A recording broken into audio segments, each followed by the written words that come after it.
खोलामै मुला पाउँदो रहेछ यसरी ल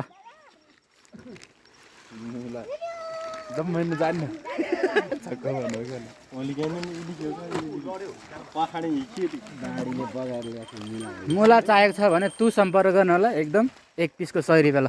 सम्पर्क नम्बर धन्दा होलसेलमा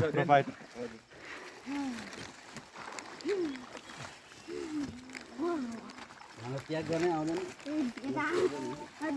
झोलामा हाल्ने हो के